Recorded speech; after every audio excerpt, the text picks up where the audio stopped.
Hello, everyone, and welcome to another author interview here on the channel.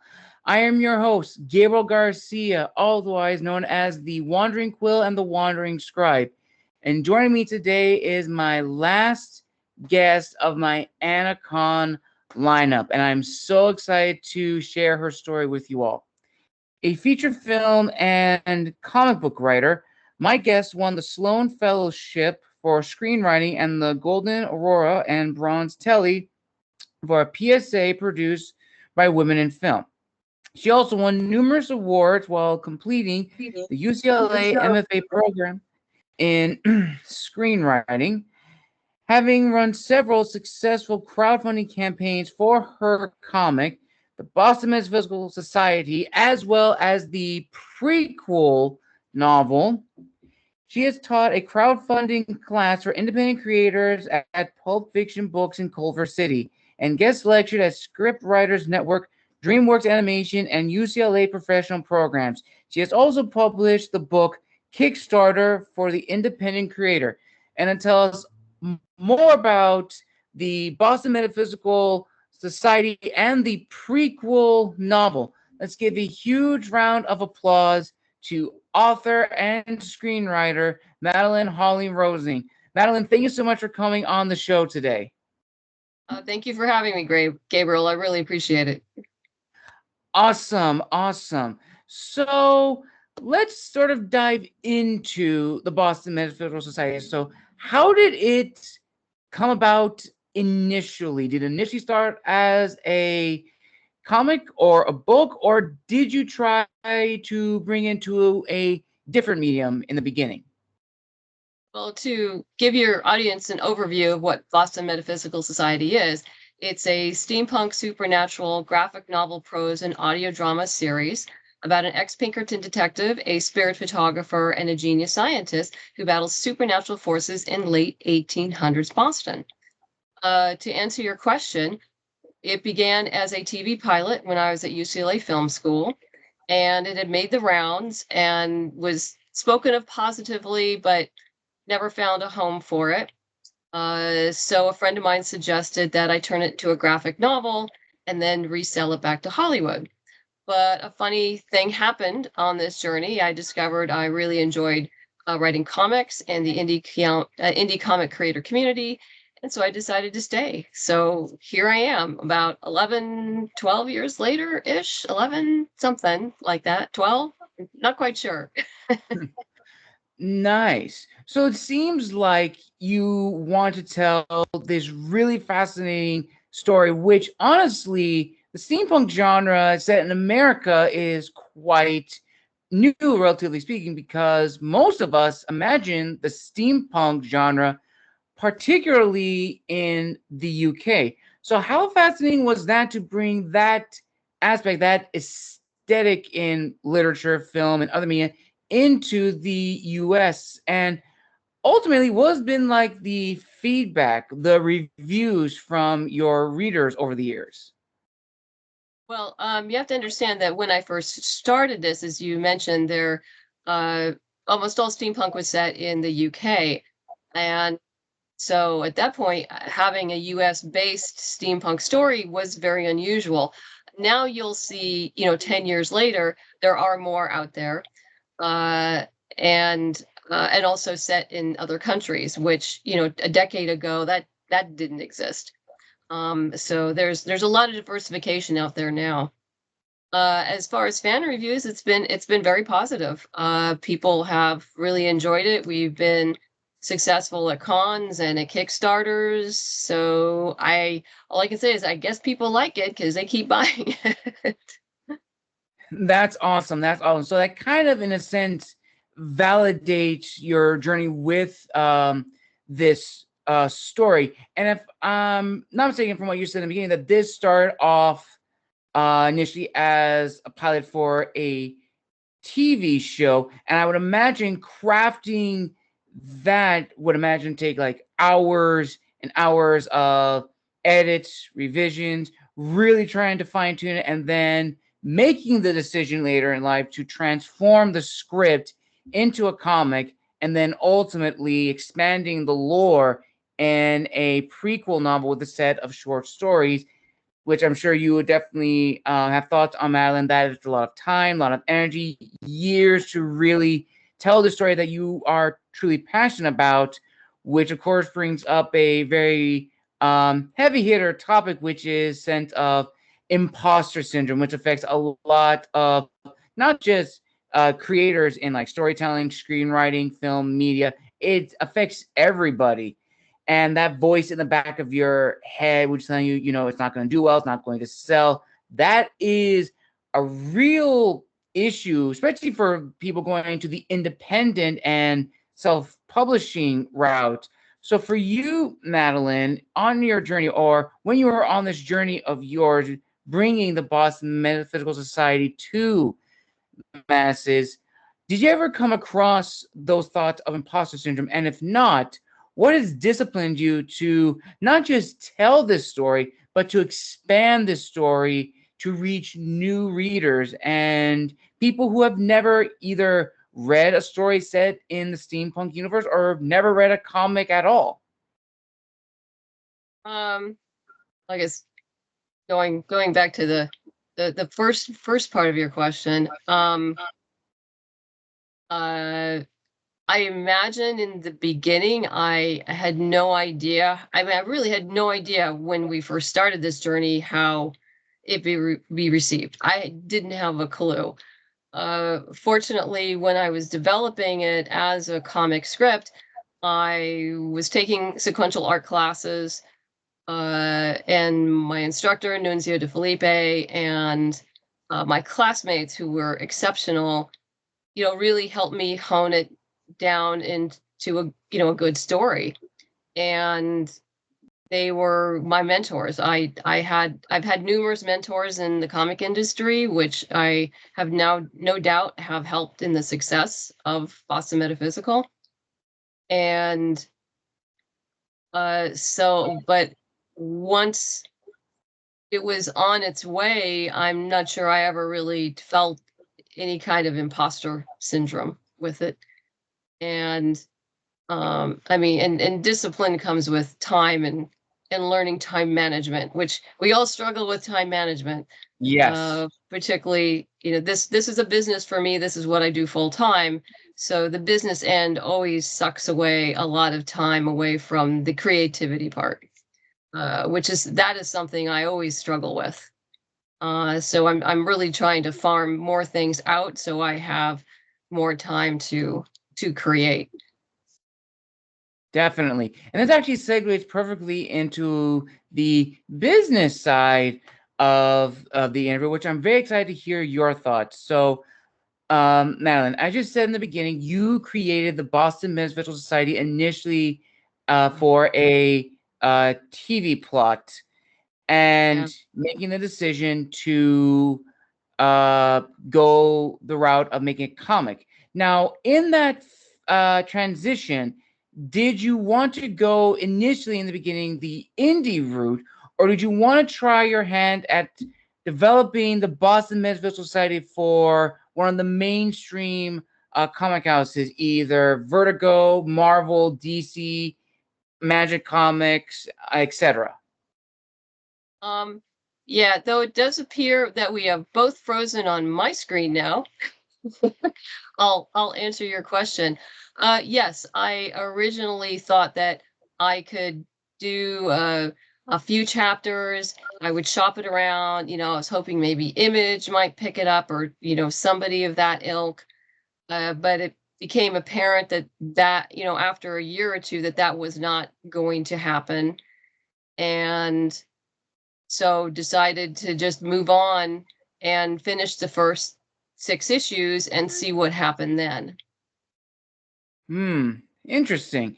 And from that part where you decided to go the independent route, how did you sort of gather your crew? Because I would imagine you would have had to find an illustrator, definitely a cover artist, and someone to help you transition the story into this series that could be developed over several issues. So can you talk us through that process? Sure. I spent about a year looking for an artist, and at that time, DeviantArt was very popular. And so I was looking there. I was looking for referrals. I thought I had one young lady on board, and then she got a better job offer. And then through a friend of mine, through one of my sequential art classes, she says, "Oh, I know a girl who I think would just be perfect for you." And she introduced me to Emily Hugh. And Ooh. Emily fortunately lived locally, so we met, we talked. I hired her to do some audition pages. She knocked them out of the park, and so then I hired her brought her on, contracted her for the 6 issues. And then, as I'd mentioned before, some of my mentors in all of this, one, his name's Dave Elliott. He's been in the industry for quite a long time. He knew some colorists that I, who he thought would work well. And so through him, I brought Gloria and Fariza on board. And Troy Pateri, my letterer, that's kind of a fun story because before I had anything done, I just had some postcards and some basic art done. And a friend of mine uh, was doing a con, and she says, "Oh, I'll give you a little corner of my table just to hand out postcards." I said, "Okay, fine, that'd be great." So I was handing out postcards and talking to people, and Troy comes up to the table and she says, "Oh, this is Troy. He's a letterer. He does indie stuff. Why don't you talk to him?" And so it was pretty funny because he says, "Well, let me see the script." So I handed him the script, and he starts going through the script, and he says, "Yeah, I'll do it." And he's been with me ever since. And Troy is amazing. Troy Pateri has done work for Top Cow and DC, and I mean for everybody. But he loves doing indies, and I can't imagine Boston Metaphysical without him. So that's how I got my initial team. When we were done with the first 6 issues, Emily moved on to bigger and better things. And then by that time, I had been doing conventions for, 5 years or so. So I knew people. I sent word out amongst friends that I was looking for a new female artist. And a friend of mine at a steampunk convention came up and says, "Oh, do you know Gwen Tavares?" I said, "No, I don't." He goes, "I think she'd be really good for you." I said, "Okay, give me her contact information." And I went and looked her up. And then in the meantime, she contacted me. And I also had her do some character sketches, and she knocked them out of the park. So I hired her, and Gwen does the art, inking, and coloring. Ooh, okay. So yeah, so she does it all. Troy still did the lettering, and so she and I were together for 4 years. She did 4 standalone one-shots for me. And then she started having kids, and by the time she had 2 kids under the age of 3, it's like she couldn't do it anymore because her life was overwhelmed. Right. And I understood. And then I went on the hunt for somebody new, and that took a while because it's just the people are busy. People are scheduled out, and eventually I found Elizabeth McKedza and thought her style was very interesting and would work really well for the Boston Metaphysical universe. And I go through tons of portfolios. I mean, tons of portfolios, because there's a lot of really exceptional artists out there, but I'm always looking for that indescribable quality that says Boston Metaphysical. And so that's always the hard part is seeing through all of the portfolios, because they're obviously not necessarily doing period piece work, but do they capture something else that I think their talent would transfer over? And so far I've been pretty good. Same thing with cover artists. I also talk to my fellow colleagues quite a bit about artists they've used, and availability, and how how well they've worked with them. And so the indie comic community, we all talk to each other all the time, all the time. So there's really no secrets. But yeah, no, we all help each other out. It's a very supportive community. And I think that's one of the reasons that if you look on Kickstarter, if you look at campaigns that were, 8 to 10 years ago, and you look at campaigns now, they're night and day. I mean, the quality has gone up exponentially. And part of it is just people have, upped their game. I mean, everyone has raised the bar and helped each other out. Definitely. And that reminds me so much. Everything you said harkens true for me being an indie author. In the indie author community, we're all trying to help one another. And I definitely think the industry of the indies has gone up exponentially in terms of like professionalism and creating great content, because I remember one guest said 10, 20 years ago when indie anything was just coming out, there was sort of like this stigma or stereotype that was of a lesser quality than traditional publishing. Traditional publishing. Yeah. Well, I think 10 years ago they had a point, because a lot of the indie stuff that was coming out, it wasn't being proofread, there wasn't copy editing, there wasn't developmental editing. The covers were less than stellar. And so, like you said, the professionalism has improved, and any indie author, I think, would know now that, you need to set aside in your budget for, if not at least a developmental editor, at least a line editor, to clean up those commas and misplaced words. Definitely. And also probably a big thing, which you probably will agree on, Madeleine, is the marketing, especially for an independent creator. The marketing is probably the biggest thing, because we think, yes, I've talked with a lot of authors on this who have experiences and have gone through this and changed.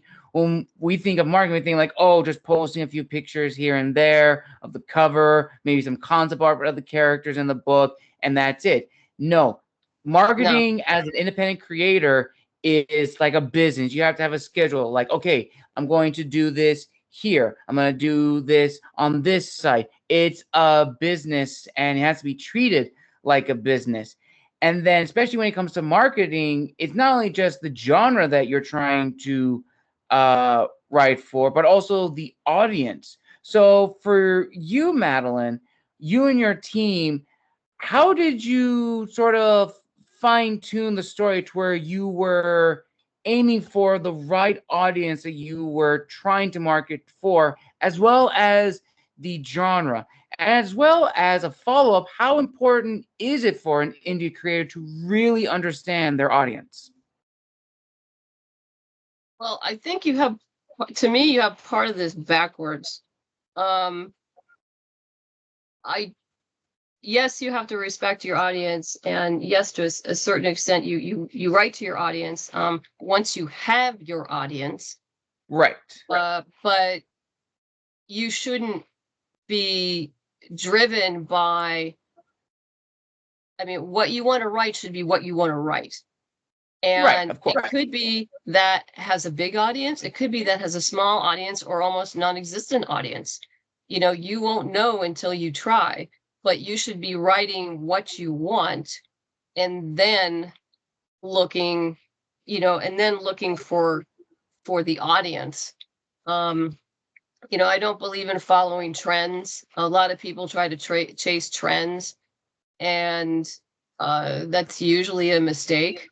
Mm-hmm. But if you love writing cozy mysteries, go write cozy mysteries, and then at that point, when you actually have a book that's ready for sale, or at least in the works to almost be ready, and your cover's almost ready, obviously you should be doing research into your marketing and everything before that. But then you can start implementing it. It just seems it's a little too focused on following what what you perceive your audience wants. You're the one that's a creator. It's your baby. Right. Yes, that is absolutely true. And you actually touched on something that I've talked a lot on the show, which is the long-term goals of being an author and a creator, which is, do you want to be an author and creator, or do you want to be known as an author and creator? Because those are two very different mindsets with two very different goals. And we'll actually touch on that towards the end of the business side of the interview. But then going forward, as you said, Madeleine, write for yourself, tell the story that you want to tell, and then fine tune it to where you can share it with either a large audience, small audience, or maybe a non-existent audience whatsoever.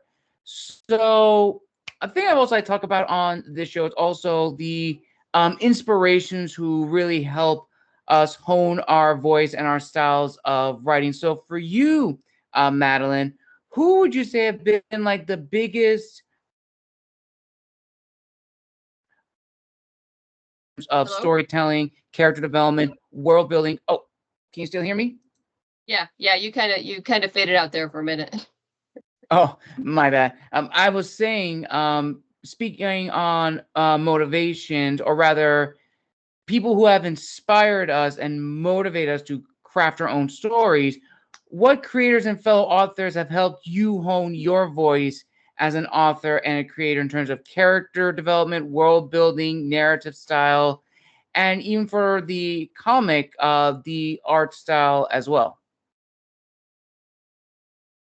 Well, the art style for the comic primarily had to do with, like I mentioned before, scouring through many portfolios. I prefer, and a lot of this is just personal preference. Um, Right.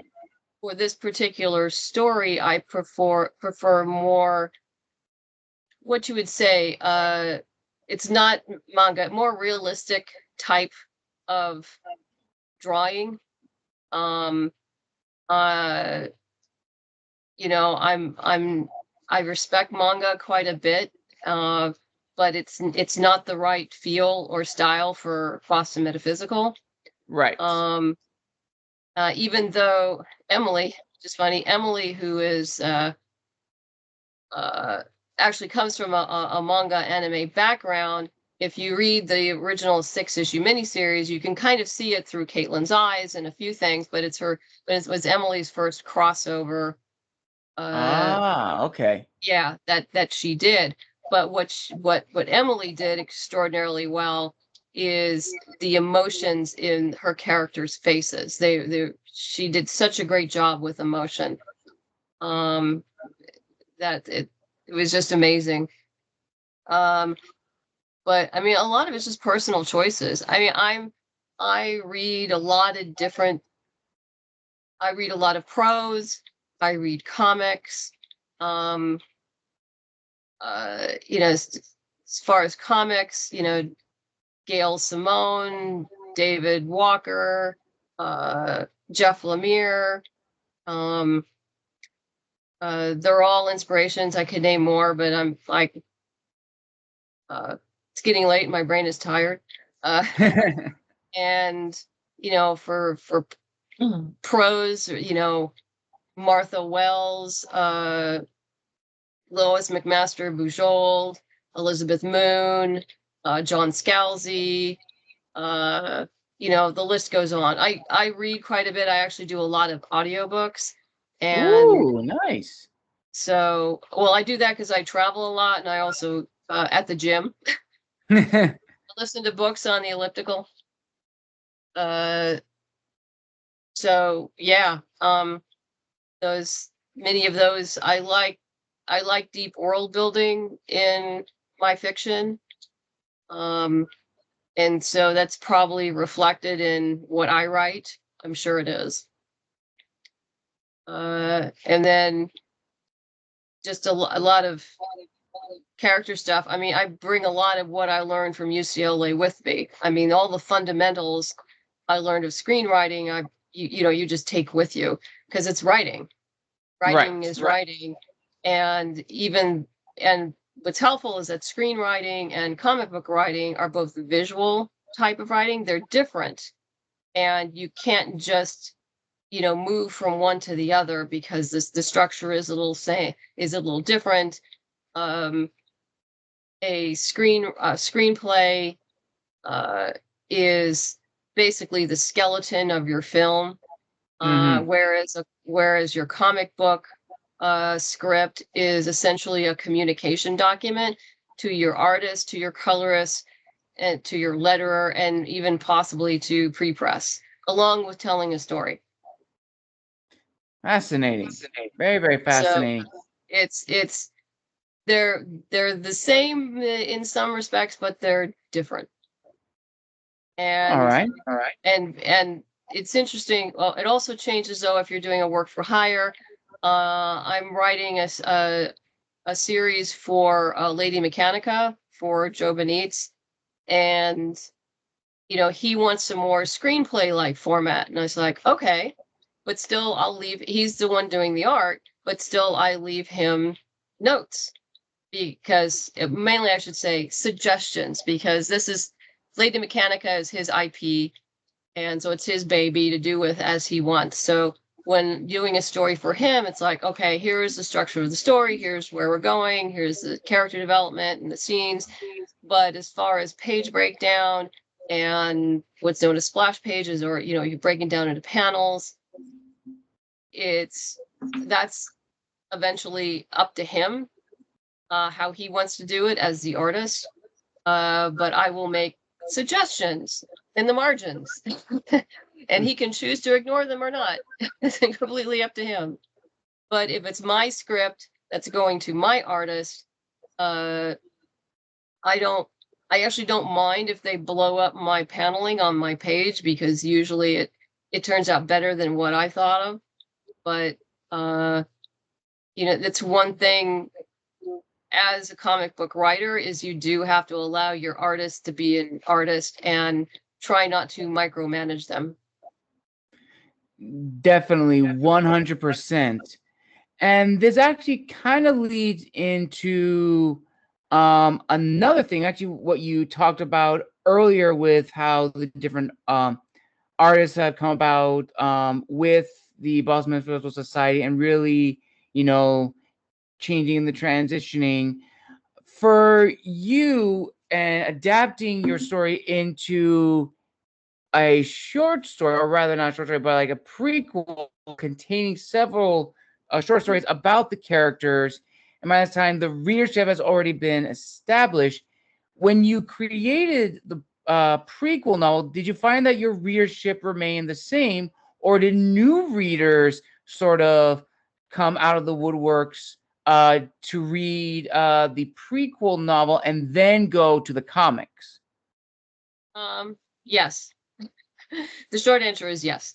And that was deliberate. That was actually a deliberate marketing on my part, because I wrote the short stories while we were in production with our original 6 issues miniseries, knowing that at some point I would compile it into an anthology. And then while we were doing the one-shots, I wrote the prequel novel, A Storm of Secrets, just because I wanted to write that particular character's story from her point of view. But that brought in a different readership, because I would have people come to the table and they'd see that we have not only comics, but we had prose, and they'd say, oh, what's this? And so some people I would bring in through the prose, and some people I brought in through the comic and then bought the prose. So yes, there's been a lot of crossover, and it brought in new fans. Nice. And speaking of the fans and readership, in developing the story, were you trying to go with a young adult YA kind of story audience, or did you want to tell your story in the sense of like general adult fiction audience? Oh, it would be a general adult fiction audience. Yeah. Right. I know in Prelude, in the anthology, there are a couple of what might be considered YA stories, which is great. I had fun. I think the most popular one is the novella called Steampunk Rat, which is in there, and that's definitely YA. But YA has never been my intent, Mhm. just because of the themes that I deal with. And yeah, I mean, if a young adult audience enjoys it, great, awesome, I love it. But yeah, that was never my intent. Nice, nice. And then kind of going back to what you said in the beginning, which leads into probably the biggest heavy hitter. As you said before, you want to tell the story the way you want to tell it. You weren't trying to write for trend, for clicks, or follow the tropes that are happening in the publishing world. And I definitely feel you probably have some thoughts on this, Madeleine, that for a young author or just someone who's just starting in this completely green, it can be easy to get swept up in the trends. And one author gave me a powerful piece of advice, which is there's no guarantee that your debut anything's going to be the start of your legacy, which is a hard pill to swallow, but it is very, very true. Now, there have been some I exceptions to that rule, and I've met quite a few. Oh, can you still hear me, no, Madeline? I completely agree with that. Yeah, you never know what something's going to take off. It's I mean, a good example is Martha Wells and the Murderbot diaries she wrote. She was and still is, primarily a fantasy writer for decades. And she saw her book deals starting to decline and kind of figured her life was, I mean, solid sales, but not a huge name. But then she wrote the science fiction novellas called the Murderbot Diaries, and they just blew the roof off of everything. It's won everything: the Hugo, the Lotus, the Nebula. I mean, everything, and it is fantastic. It's actually in. Actually, they've already started casting for the TV show. Alexander, Really? yes, Alexander Skarsgård is going to play Murderbot, the guy from True Blood, Mm-hmm. who played Eric, I believe. And so now her career, which had always been solid but started declining, has now gone stellar. And Wow. they reissued, they reprinted her old novels. I mean, yeah, her career's going gangbusters. And this is something, you would call this in the middle towards the end of a traditional career. And now it's taken off again. So the author you spoke to before is absolutely right. You just don't know. Yeah, and kind of following up on that, in your opinion, Madeline, how important is it for new creators to really understand that there is no guarantee that their debut, anything's going to be the start of their legacy, but it should not deter them from creating stories, from being an author, and just sharing their passion with the world?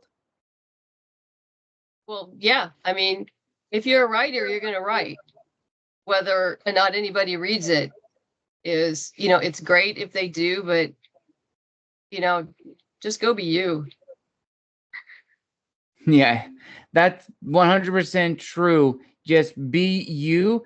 And also doesn't hurt to have a good following of great people behind your back. As you've mentioned in the beginning, Madeline, the indie comic community has been incredible for you and your team, just as the indie author community has been very, very warm and welcoming for me. And we all want to help one another. We all want to be there for each other's successes and never be in competition with one another to try to outdo the other, because we're all in the same boat one way or another. So for you, Madeleine, who would you say have been sort of like the biggest supporters of you on your journey? Um, my husband. number one. Nice. And probably, my Kickstarter backers, I mean, they've been amazing. They're the reason Boston Metaphysical exists, or it exists with this many issues out. I mean, we probably would have done something, but not been able to produce as much as we have in as short a time as we have. I mean, basically, we've done an issue every year for the last decade.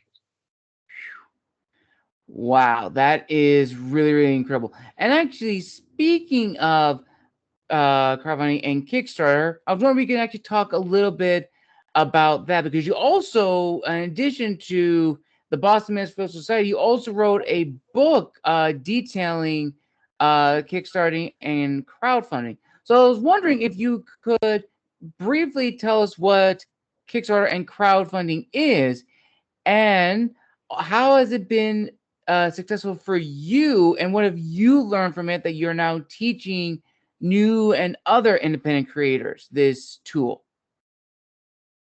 Well, for those who don't know what a crowdfunding platform is, there are numerous ones out there besides Kickstarter. There's Zoop, there's BackerKit, there's Indiegogo. And essentially, these are platforms that allow creators to help fund their projects, creative projects. Kickstarter is very specific about this, in that they must be creative projects, not charities. Indiegogo and is a little more loose about that. They all have their different rules, so you need to go investigate those, whichever one you are interested in, or investigate all of them and see which one suits you best. Yeah, the book I wrote, I think I updated it in 2020. So I will, there's a caveat to that, in that, yes, the basic strategies are still sound, but a lot of things in the book now are now outdated, because all of these platforms evolve very quickly and change quickly. So yeah, it's not up to date on all the things that Kickstarter can do now. But as far as things I've taught, I actually don't teach crowdfunding anymore, because I don't have time. But what I do tell people is, you need to get a newsletter, a mailing list. There are those who use Substack and have been very successful. I don't.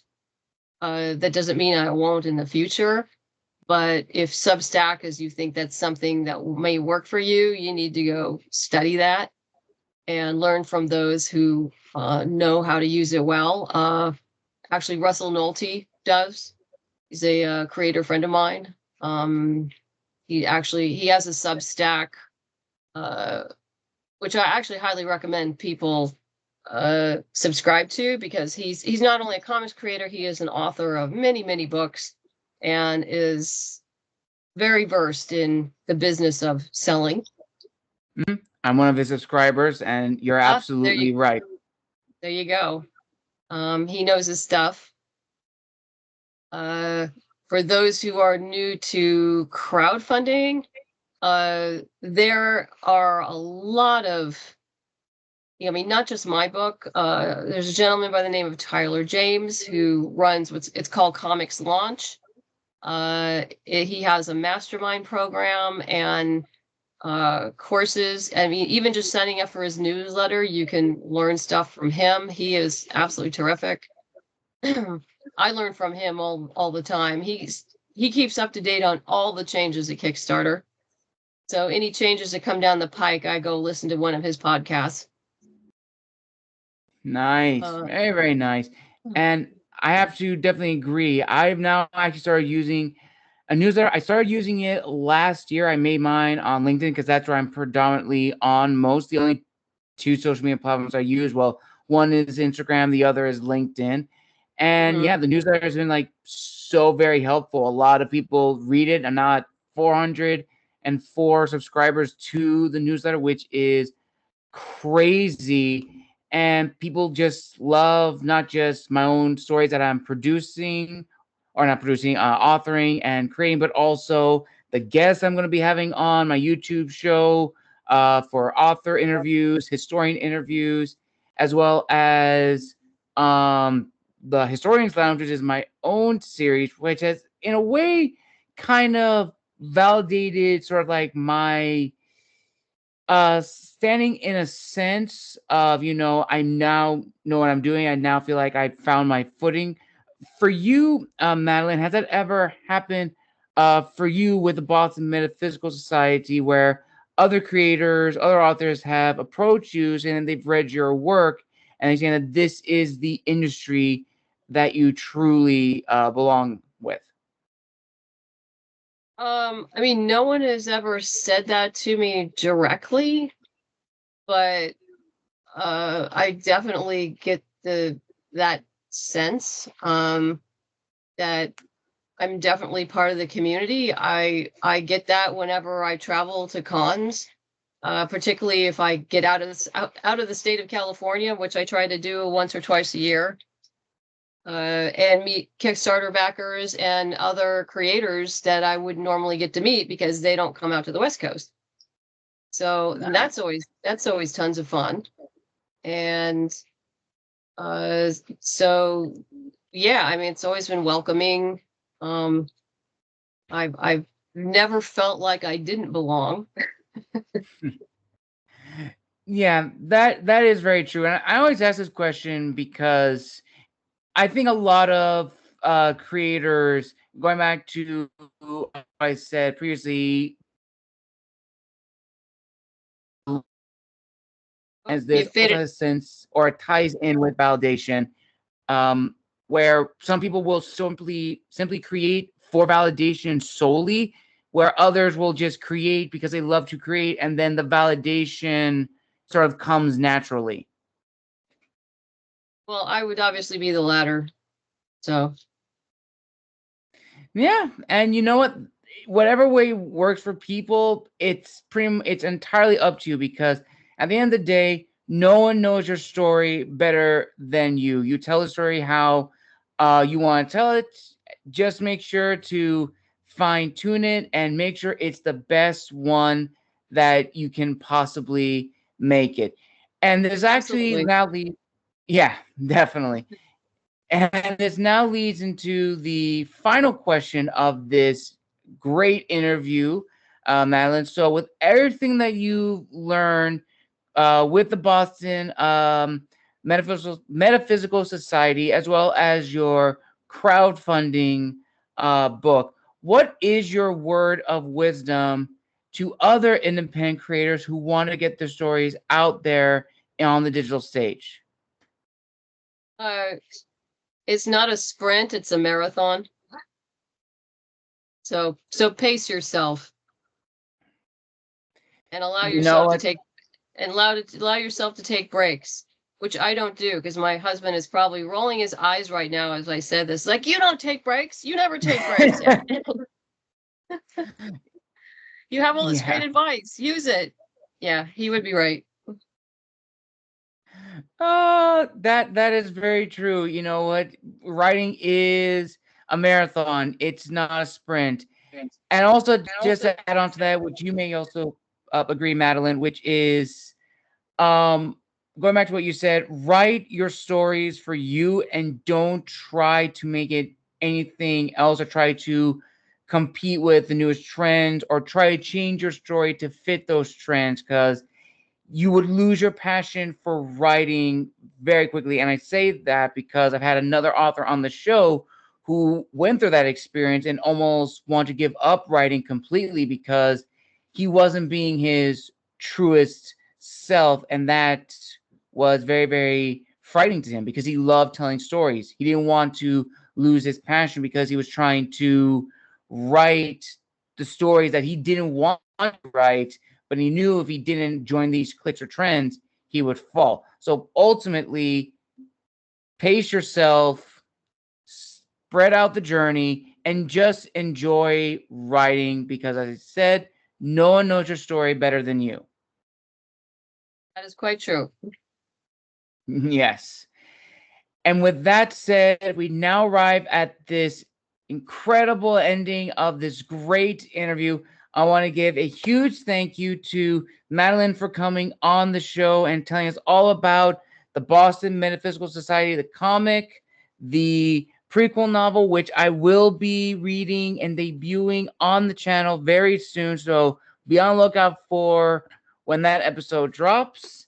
So, Madeleine, thank you so much again for coming on the show. I greatly appreciate it. Where can people find and engage with you on social media? They want to know more about the Boston Metaphysical Society, and where can they purchase both the comic and the prequel novel? Well, once again, thank you for having me on the show, Gabriel. But if people want to come look me up, you can go to bostonmetaphysicalsociety.com or queenofmercia.com. It's the same website. It's just me. On Facebook, it's Boston Metaphysical Society Comic. Twitter, or X, formerly known as Twitter, is M Holly Rosing. I have a web store through my website, but you can also pick up Volume 1 through SourcePoint Press. So just type in Boston Metaphysical Society in your favorite web browser and it'll come up. Awesome. I will link all those down below in the description of this video. Thank you all so much for joining us for another episode here on the channel. And thank you all for we're now nearing 100 subscribers here on the channel. That is incredible. Thank you all for subscribing to my channel, for commenting on my videos, and liking and sharing. That really means a lot to me. And again, a huge thank you to Madeleine for coming on the show and telling us all about her journey as an author, a screenwriter, and creating a very, very cool and amazing story, the Boston Metaphysical Society. So without further ado, thank you all so very much. Like, comment, and subscribe. And thank you all so very much for the love and support. And as always, I will see you in the next video. Until then, have a wonderful day.